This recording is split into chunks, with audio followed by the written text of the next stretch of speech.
Prezados irmãos e prezadas irmãs, estamos diante mais de um estudo da Escola Bíblica Dominical da Igreja Evangélica Congregacional do Largo do Tanque. E hoje falaremos sobre a Epístola de Paulo aos Tessalonicenses. Então, antes de darmos início ao nosso estudo da Escola Bíblica Dominical, vamos elevar a Deus em oração, agradecendo e pedindo a bênção dele. Senhor Deus e Pai, nós te agradecemos, nós te louvamos, te bendizemos, sabendo que o Senhor tem cuidado de nós, tem nos abençoado. Por isso, muito obrigado, Senhor, pela tua graça, tua misericórdia, teu perdão. Agora pedimos a tua bênção, Senhor, para a minha vida, Senhor, que vou te ministrar esse estudo. Peço também capacidade, que o Senhor possa me dando sabedoria, discernimento, orientação, e que tu possas também abençoar a cada um ouvinte que vai estar estudando a tua palavra, que o seu Espírito Santo faça-nos compreender tudo aquilo que tu queres que nos aprenda para sermos edificados, Senhor. E que através desse estudo da tua palavra, vidas sejam santificadas, vidas sejam restauradas, vidas sejam salvas, Pai, que alcance, Senhor, a cada ouvinte, Senhor, porque a tua palavra diz que a fé vem pelo ouvir e ouvir a tua palavra, Pai, e com fé alcançamos a salvação. Então nos abençoa, Pai, nesse momento, é que eu te peço, te agradeço, em nome do Senhor Jesus. Amém.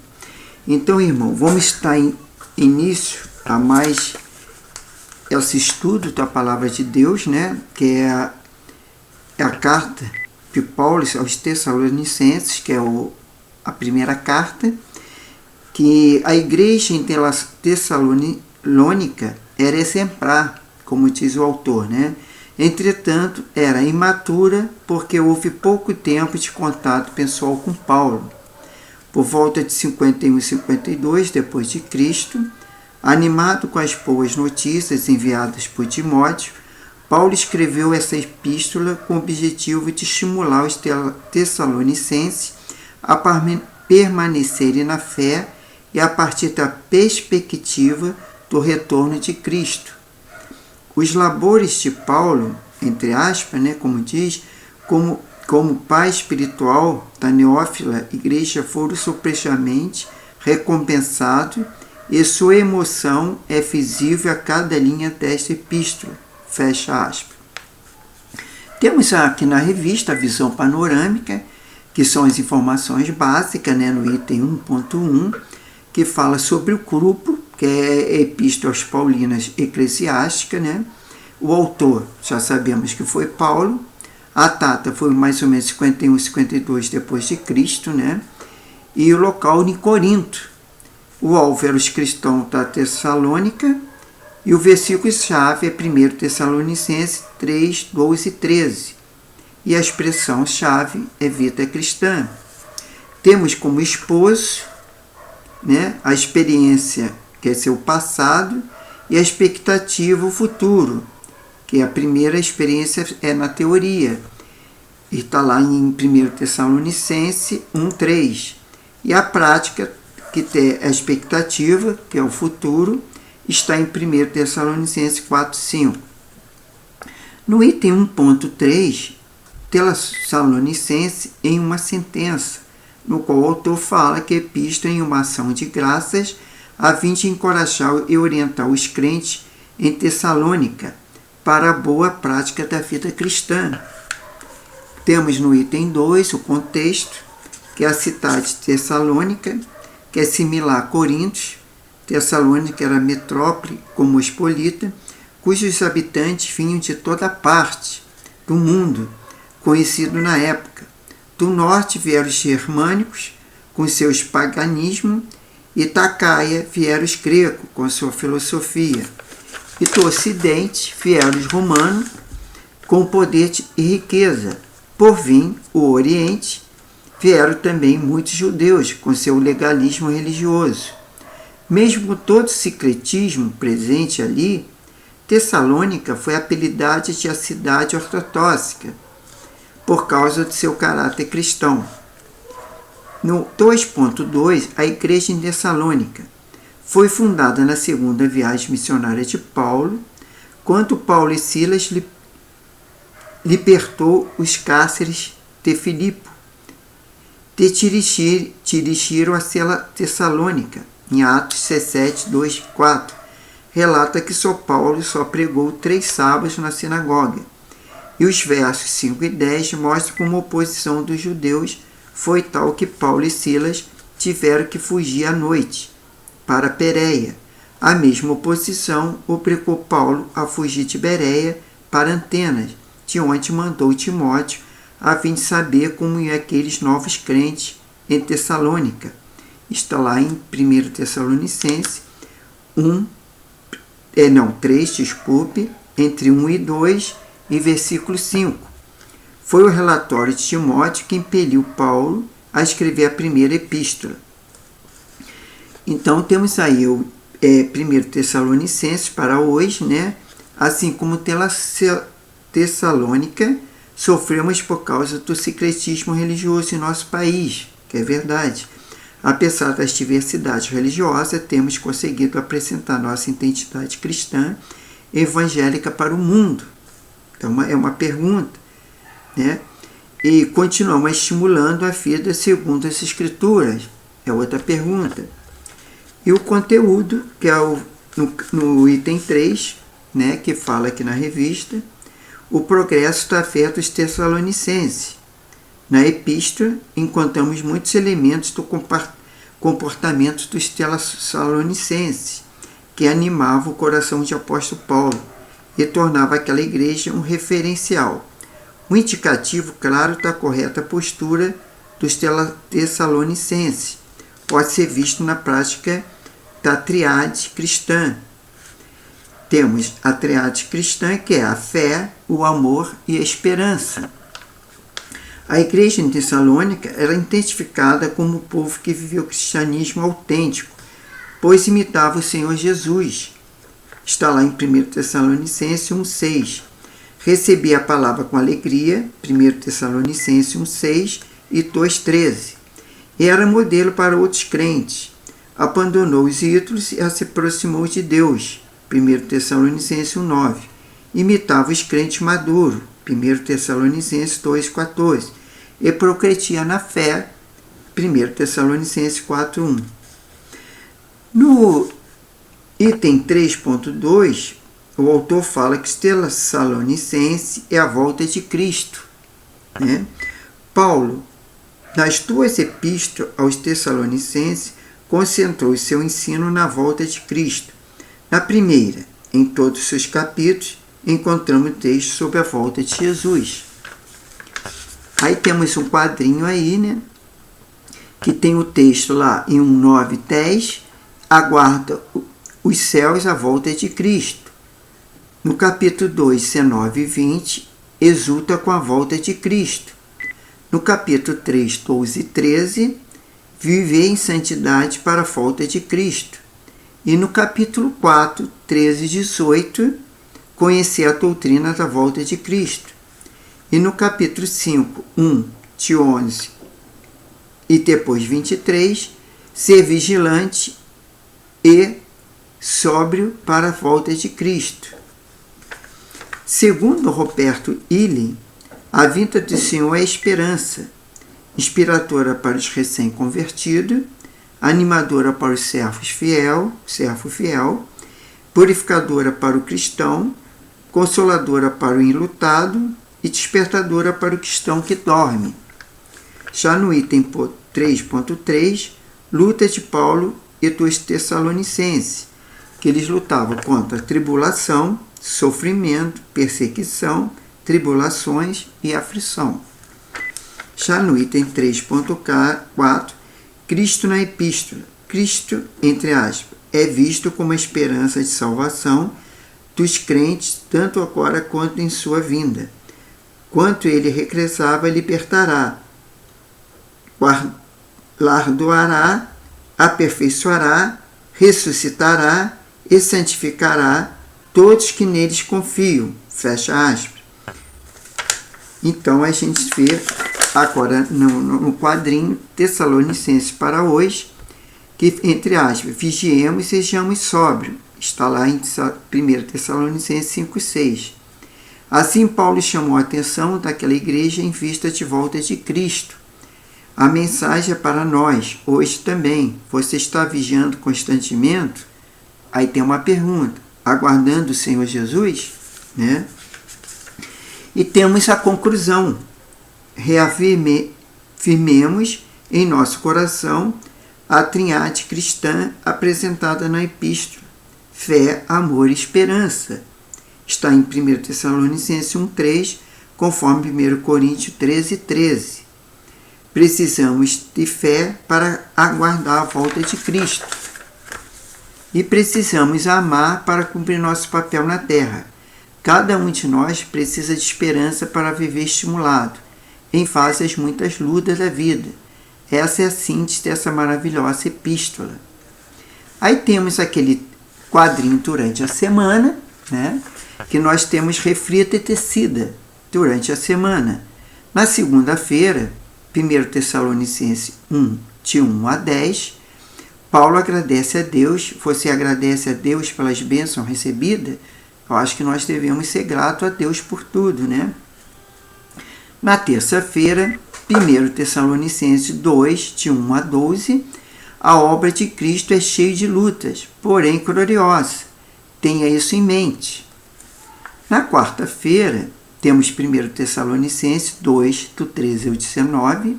Os crentes locais eram fiéis, mesmo nas dificuldades. Seja assim também.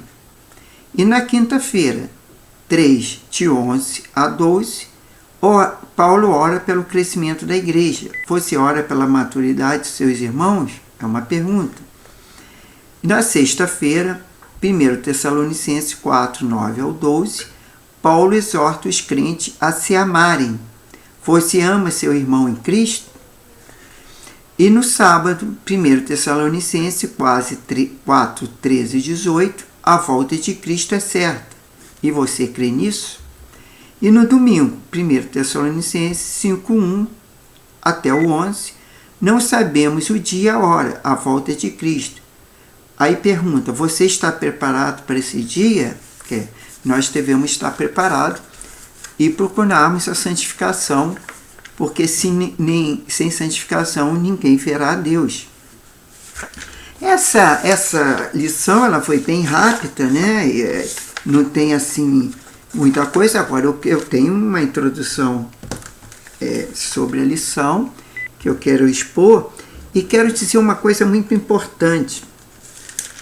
Quando nós lermos a 1 Tessalonicenses, o 2, né, devemos também ler o livro de Atos, porque um livro completa outro. O que Paulo fez, as cartas que ele escreveu aos Tessalonicenses, a permanência dele lá também, nessa questão, isso está narrado lá em Atos. E muitas dúvidas a gente pode tirar do livro de Atos. A gente acompanhar os capítulos, que não são muitos, Tessalonicenses são 5 capítulos, 1 Tessalonicenses, né?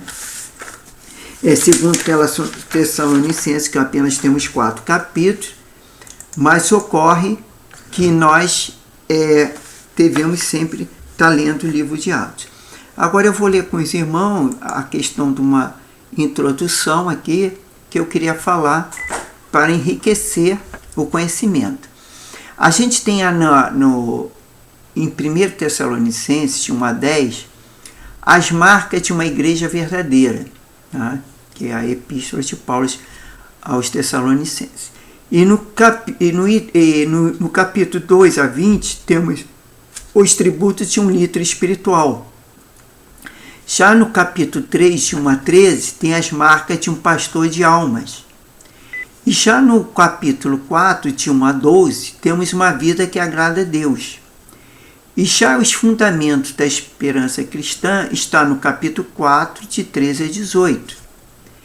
Então, a gente vê que já no capítulo 5, de 1 a 11, que atitude a igreja deve ter em relação à segunda vinda de Cristo?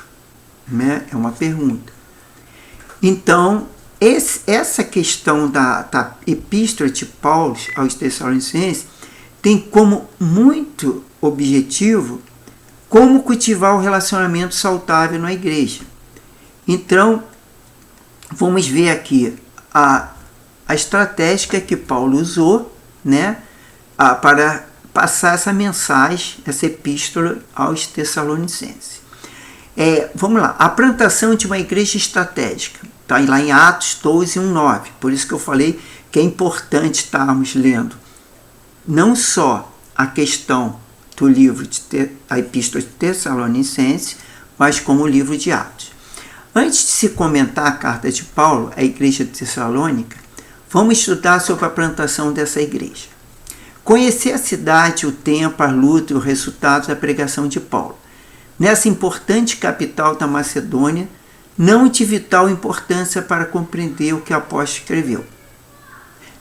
Não. São de vital importância para compreender o que o apóstolo escreveu. Desculpe. Portanto, realço algum aspecto. Em primeiro lugar, os planos de Deus devem prevalecer sobre a vontade humana.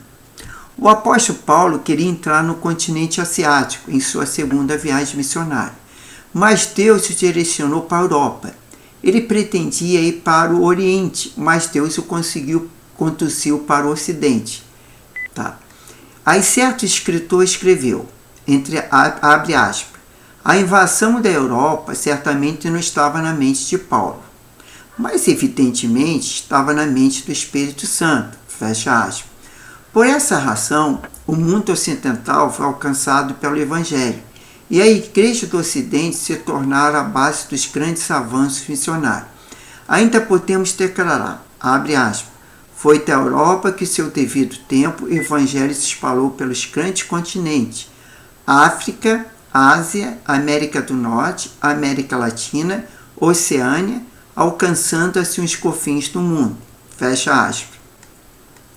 O segundo lugar, a perseguição humana não pode destruir a obra de Deus. A evangelização da Europa foi a cumprimento da agenda de Deus, porém ocorreu sob dura perseguição. Por onde Paulo passou na Europa, enfrentou implacável perseguição. Foi açoitado em Filipe, expulso de Tessalônica, enxotado de Bereia, chamado de tagarela em Atenas e te impostou em Corinto. Isso nos mostra que a vontade de Deus não é incompatível com o sofrimento. A igreja de Tessalônica foi gerada no útero do sofrimento. Nasceu do berço da perseguição e floresceu no ambiente de imensa hostilidade. Os ventos da perseguição jamais destruíram a igreja, apenas aceleraram o processo do seu crescimento. Em terceiro lugar, quando Deus se manifesta, a igreja se fortalece com rapidez. O apóstolo pegou pouco tempo na sinagoga de Tessalônica. Esse tempo foi suficiente para produzir uma verdadeira revolução na cidade. O evangelho chegou ali não apenas em palavra, mas sobretudo em poder e demonstração do Espírito e grande convicção. Os corações foram atingidos e as vidas transformadas. Isso prova que quando o Espírito age, os corações é atingido e as vidas transformadas. Para isso temos que dar lugar ao Espírito Santo. Os gentios largaram seus ídolos e se converteram a Cristo. Está lá em 1 Tessalonicenses 1,9. Tornando-se crente modelo para os demais. Está em 1 Tessalonicenses 1, 7 e 8. Em um curto espaço de tempo. Na carta do apóstolo Paulo aos Tessalonicenses, mostra como se preparar para a segunda vinda de Cristo, tornar-o firmes na fé, sólido no amor e robusto na esperança. Meio sob ameaça e atroz perseguição, aquela igreja plantada às pressas e de parte de sofrimento tornou uma agência de evangelização para todas as demais regiões. 1 Tessalonicenses 1,8. Vamos examinar Atos 17, 1,9 e tirar algumas lições. Então, vamos ler depois, não agora, mas cada um que nasceu lá Possa ler lá em Atos 17, de 1 a 9. A estratégia missiológica de Paulo está em Atos 17, 1. Paulo não era apenas um pregador, era também um sábio estrategista. Na sua primeira viagem missionária, concentrou exclusivamente em Chipre e na Galácia. Na segunda, dedicou-se ao Evangelho das Providências da Macedônia e Acaia. Na terceira viagem missionária, concentrou em Éfeso, na província da Ásia Menor, e é importante ressaltar que em todas elas, Paulo incluiu a capital no seu trajeto, que é a Tessalônica, a capital da Macedônia, Corinto da Acaia e Éfeso da Ásia. Além disso, Paulo escreveria a cada uma das igrejas nessas capitais, ou seja, suas cartas aos Tessalonicenses, aos Coríntios e aos Efésios. O apóstolo Paulo entrou na Europa por orientação do Espírito Santo, mas ele tinha também o discernimento para fazer as melhores escolhas estratégicas nas obras missionárias neste continente. Por essa razão, viajando pela grande via expressa, a via Equinátia, ele passou por várias cidades macedônias, como Anfípolis e Apolônia, e concentrou seu trabalho em Tessalônica, a capital da província, onde havia uma sinagoga judia. De todas as cidades desta artéria, a via Eganátia Tessalônica era a maior e a mais influente, situada no alto alcove de Salônica. Foi edificada na forma de um anfiteatro, nas colinas do fundo da Bahia. Não quero que Paulo julgasse essas duas primeiras cidades indignas do Evangelho, mas compreendia ser Tessalônica a sua plantação de uma igreja estratégica, fosse alcançado o Evangelho. Poderia irradiar-se dali para outras regiões. Paulo assim não estava sendo preconceituoso, nem fazendo acepção de pessoas. Estava, sim, sendo estratégico. Há escritores que afirmam que seu livro, que a chegada do cristianismo a Tessalônica, foi um fato de suma importância, porque Paulo sabia que se o cristianismo se firmasse em Tessalônica, ele poderia estender-se a partir dali para o Oriente e para o Ocidente, como de fato aconteceu. Está lá em 1 Tessalonicenses 1.8. Paulo sabia usar os recursos disponíveis na época para agilizar o processo da evangelização. A grande estrada romana e a via Equinátia começava em Neápolis e passava por Filipos, Anfípolis. Atos 16, 12. A importância aí de estarmos lendo o livro de Atos, porque fala todas essas viagens missionárias, inclusive nessas cartas que o Paulo escreveu, ela fala a respeito, né, dessas cidades, desses lugares e tudo mais. A Apolônia e a Tessalônica depois passava para o oeste, atravessando a Macedônia até a praia do mar Adriático, em Tiraquio, de onde os viajantes podiam atravessar o mar para a Itália. As campanhas missionárias de Paulo foram muito facilitadas onde havia boas estradas e as rodovias expressas no mundo antigo para ajudar seu progresso. Né? A gente falamos isso quando estudamos o livro lá de Romanos, né? Que a questão de Paulo, que aliás foi quando o Roma, né, foi muito ajudou, né, a questão do evangelho, né, porque tinha muitas estradas, aquelas rodovias expressas, né, que facilitava a locomoção de Paulo. Os missionários viajavam 53 quilômetros para Anfípolis, 43 quilômetros para a Polônia e então 56 quilômetros para Tessalônica. Era também um importante centro comercial, só comparado à cidade de Corinto. Ali ficava um dos mais importantes portos da época. Ela comandava o comércio marítimo pelo mar e terrestre, pela via Equinátia. Também por Tessalônica passava diversas rotas comerciais. A cidade de Tessalônica sobreviveu aos debates do tempo. Foi a segunda maior cidade no dia do Império Bizantino. O apóstolo Paulo escolheu Tessalônica não apenas por ser sua localização geográfica.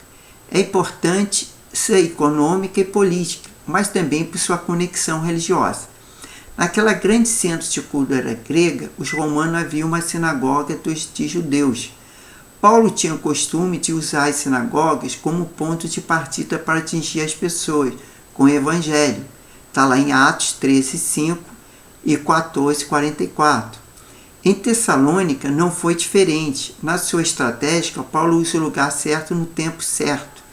Ele também usou o meio certo, a escritura, a mensagem certa, a vida e a morte e a ressurreição de Jesus para atingir. Ainda hoje precisamos ter discernimento para buscar os melhores meios, os melhores recursos e os melhores métodos para anunciarmos a melhor mensagem, que é o Evangelho de Cristo.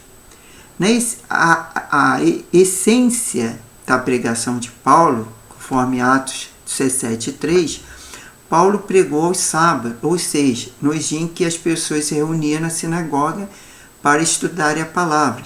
E diz que ele usou 3 sábados para pregar o Evangelho. O apóstolo Paulo prega Cristo a partir da Escritura. Ele não prega filosofia grega nem política romana. Ele não prega a tradição dos anciões, nem ensina sobre os dogmas dos rabinos fariseus.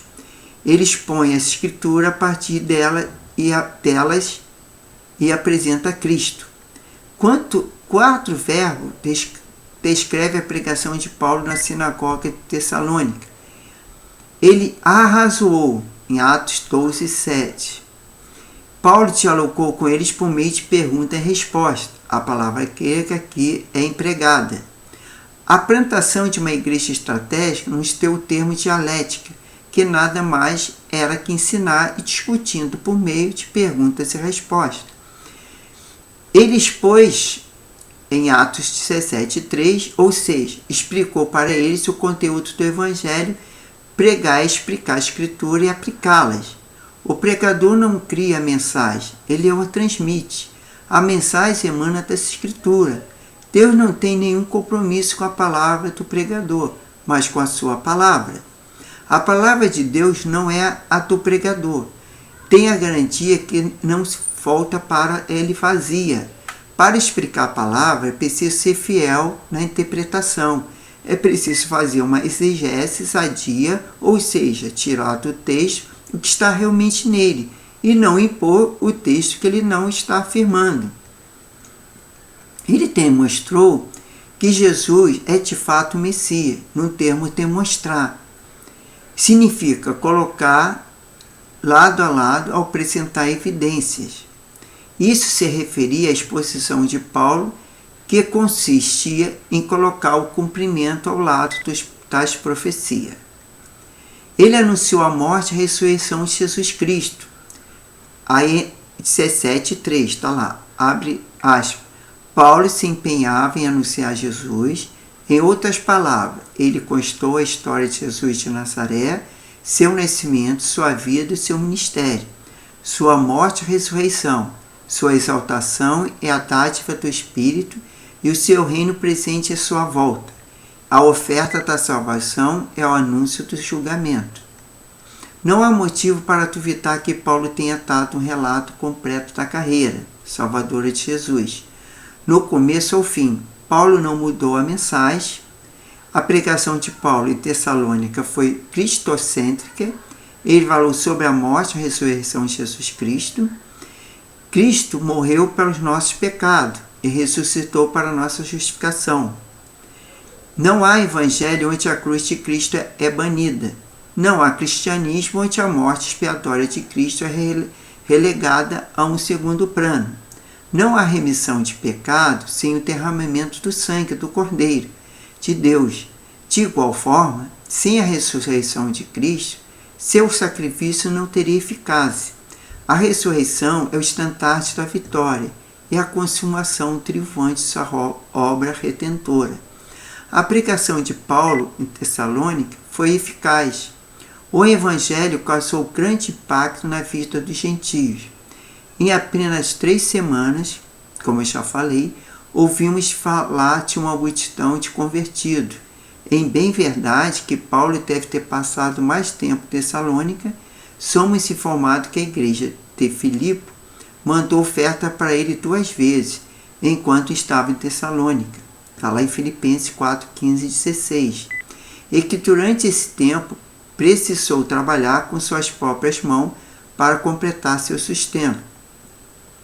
Por que a pregação de Paulo teve tanto sucesso em Tessalônica? É uma pergunta.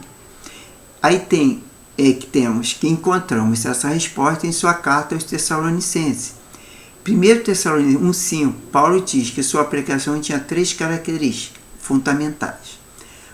A primeira foi uma pregação centrada na palavra. Paulo pregou o conteúdo do Evangelho, ele apresentou Jesus e não pregou suas opiniões, nem os seus arrazoados dos rapinos. Ele pregou sobre a vida e a morte e a ressurreição de Cristo. É importante sabermos disso para podermos também pregar a palavra, sem sair da mensagem da Bíblia. Foi uma pregação marcada por profundas convicção.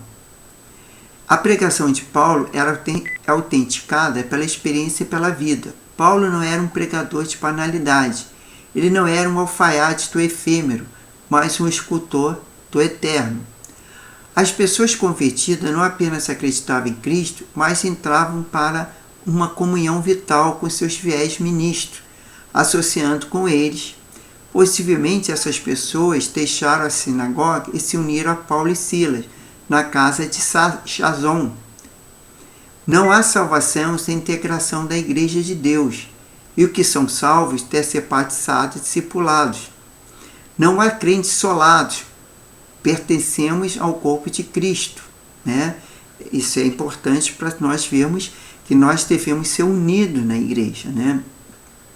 Que, como diz, não há salvação sem integração da Igreja de Deus. Quer dizer, os crentes têm que ser integrados, né? Devem ser todos batizados, né? E devem ser discipulados. Não há crentes isolados, pertencendo ao corpo de Cristo. Eles devem pertencer ao corpo de Cristo. Estamos ligados uns ao outro, somos membros um dos outros. Uma pessoa salva precisa unir a igreja, ela precisa ter praticamente sua fé e resistência na pregação de Paulo. Está em Atos 17, 5 e 6. Quer dizer, Cristo é o cabeça e nós somos o corpo. E temos que viver em comunhão, porque a mão não pode brigar com o pé, nem a cabeça brigar com o estômago, vamos dizer. Quer dizer, então nós temos que viver como um membro de um corpo, unidos. Não há pregação do Evangelho sem a oposição, isso é verdade. A luz incomoda as trevas, e a perseguição em Tessalônica não teve a plantação de uma igreja estratégica, origem política, mas sim religiosa. A oposição não partiu da religião pagã, mas do judaísmo. A motivação da perseguição foi produzida por sentimento e não por entendimento. Os judeus perseguiram Paulo não pela sua pregação, mas o perseguiram por causa da inveja. Os judeus invejosos usaram os métodos mais baixos para perturbar o trabalho evangelístico de Paulo em Tessalônica. Eles subordinaram o homem sem caráter, arrancaram das fileiras da malandragem para perturbarem a ordem social e promoverem turbulência entre o povo, com vista à prisão do apóstolo Paulo e seus cooperadores. A inveja é algo tão maligno que leva as pessoas a usar os métodos mais perversos e se alinhar às pessoas mais perversas e tirar as conclusões mais perversas acerca dos homens mais nobres, os obreiros de Deus. Paulo e seus companheiros não estavam transtornando o mundo, mas transformando o mundo. E a mensagem deles não provocaram transtorno, mas transformação. Quer dizer, os judeus eles tinham muita inveja, né, de Paulo, porque ele conquistava pessoas, né, através da palavra de Deus, através do Espírito Santo de Deus. Então Paulo era usado ali para transformar aquelas vidas pecadoras, né, vidas que viviam uma vida errada, e eles traziam a mensagem, o que devemos fazer, transmitir a palavra de Deus, né, para que as pessoas venham crer na salvação de Cristo Jesus. Antes de encerrar, eu queria abordar aqui em 1 Tessalonicenses, eu não vejo o livro todo, né? Mas eu queria ler aqui, né, introduções finais, aqui a partir do versículo, o capítulo 5, versículo 15, vede que ninguém retribua a outro mal por mal, mas segui sempre o bem, um para com os outros e para com todos. Aí diz no versículo 16, regozijai-vos sempre, regozijai-vos, alegrai-vos sempre. Sempre procuramos estar alegre, mesmo com a tribulação, com o sofrimento, procuramos a alegria do Espírito. Orai sem cessar, né? Não devemos esmorecer, mas sempre estar em oração, tudo que fazemos pedindo orientação de Deus e agradecendo também. Em tudo dai graça, né? Pois esta é a vontade de Deus em Cristo Jesus para convosco. Isso já no 19, não extingai o Espírito, né? Não provoquei o Espírito, não desprezei as profecias, né? Examinai as profecias, ver, porque hoje a gente vê muitas profetadas, mas procurai saber, pedir Deus discernimento para discernir se aquilo é uma profecia que vem de Deus e se aquilo te traz paz no coração, é porque é de Deus. Examinai tudo, retei o que é bem, o que é bom, né? E o que é bem, sempre procurando examinar a Escritura, naquilo que possamos fazer de melhor. Obstente-vos de toda espécie de mal, né? Procuramos sempre fazer o bem, nunca procurando fazer o mal. E que diz no capítulo 23, o mesmo Deus de paz vos santifique completamente, e todo o vosso espírito, alma e corpo seja plenamente conservado, irrepreensíveis para a vinda do nosso Senhor Jesus Cristo, que estejamos preparados. Fiel é o que vos chama e qual também o fará. Então essa é a minha oração, né? Para que todos nós sejamos fiel e que vos chama o que é Jesus, que é fiel, né? E sejamos também fiel para com Deus, o qual também o fará, né? Que Deus é fiel para nos salvar, segundo a sua promessa, né? Então essa foi mais uma lição da Escola Bíblica, né? Já vamos para a semana que vem para a Epístola de Paulo aos Tessalonicenses, que é a segunda carta, que tem apenas 3 capítulos. Eu peço aos irmãos, se tiverem um tempinho, né, para ler essa epístola, para que nós podemos entender melhor.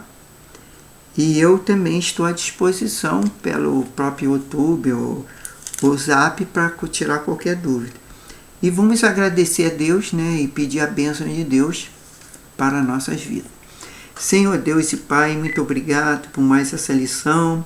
Obrigado pelo estudo, Senhor, que venha tocar nos nossos corações, que venha nos orientar, Senhor, nos fazer compreender a Tua palavra, para que sejamos fiéis a Ti até a Sua vinda, Senhor, que possamos, Senhor, nos santificar a cada dia, livrar-nos do pecado, que o Senhor nos perdoa e que também possamos perdoar uns aos outros, Senhor, que o Senhor possa nos fortalecer na fé, na esperança, no amor, que tenha um domingo de paz, tranquilidade, um domingo abençoado nas igrejas, o culto no qual nós vamos dar, e aqueles que não podem estar indo na igreja, mas que vão assistir o culto através das redes sociais, e vão assistir essa escola bíblica dominical através das redes sociais, que o Senhor possa estar capacitando, orientando eles a cada dia e livrando de todo o mal.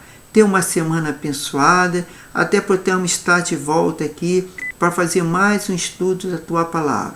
Seja comigo, me orienta, Senhor, que eu possa ser instrumento em Tuas mãos, para a honra e glória do Seu santo e poderoso nome. É que nós te pedimos e agradecemos, em nome santo e poderoso do Senhor Jesus. Amém. Amém, irmão. Fiquem na paz. Até a próxima. Que Deus abençoe a todos.